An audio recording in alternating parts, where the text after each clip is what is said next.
నా తోటి ఉపాధ్యాయులకు, నా స్నేహితులకు, నా విద్యార్థులకు, నా కుటుంబ సభ్యులకు 80వ స్వతంత్ర దినోత్సవ శుభాకాంక్షలు. మనకు 1947 ఆగస్టు 15వ తారీఖున బ్రిటిష్ వారి బానిసత్వం నుంచి స్వతంత్రం వచ్చిన దినంగా మనం స్వతంత్ర దినోత్సవ వేడుకలు జరుపుకుంటున్నాం. అయితే నేటి సమాజాన్ని మనం గమనించినట్లయితే ఇలాంటి సమాజం కోసమా మన దేశభక్తులు ఎవరైతే ఉన్నారో గాంధీజీ కావచ్చు, భగత్ సింగ్ కావచ్చు, అల్లూరి సీతారామరాజు కావచ్చు, అలాగే సుభాష్ చంద్రబోస్ కావచ్చు, ఇలాంటి ఫ్రీడమ్ ఫైటర్స్ అందరూ కూడా వాళ్ళ ప్రాణాలను అర్పించింది ఇలాంటి స్వాతంత్రం కోసమా, ఇలాంటి సమాజం కోసమా అనే ప్రశ్న మనం వేసుకోవాల్సిన అవసరం ఉంది.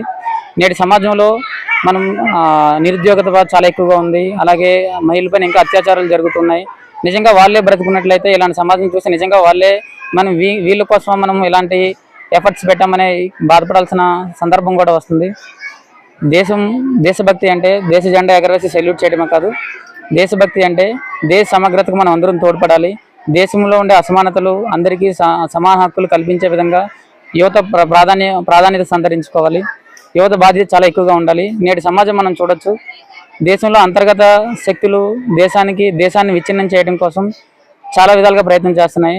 దేశం బయట ఉండే శక్తులను ఎదుర్కోవడానికి మన దేశ రక్షణ శాఖ కావచ్చు, దేశ ప్రధానమంత్రి గారు కావచ్చు చేసే విధానాలన్నీ కూడా చాలా సౌలభ్యంగా ఉన్నప్పటికీ దేశంలో అంతర్గత శక్తులు యువత ఖచ్చితంగా అర్థం చేసుకొని ముందుకు తీసుకుపోవాలి.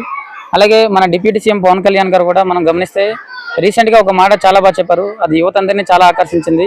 మనం దేశ సమగ్రతకి ఆటంకం ఏర్పడితే దేశంలో ఉండే యువత మొత్తం కూడా ఏకం కావాలి అని చెప్పారు. అదేవిధంగా నువ్వు ఏ దేవుడిని పూజించుకుంటామనేది అది నీ పర్సనల్ విషయం, కానీ నువ్వు ఏ దేవుని పూజించుకున్నావు అనేది నీ పర్సనల్. కానీ ఏ దేవుని పూజించినప్పుడు కూడా ఈ దేశానికి దేశభక్తుడివై ఉండాలి అనే డిప్యూటీ సీఎం గారి మాటలు కూడా మనం గుర్తు చేసుకుందాం. ఈ అవకాశం ఇచ్చినటువంటి ప్రతి ఒక్కరు కూడా నాకు ధన్యవాదాలు.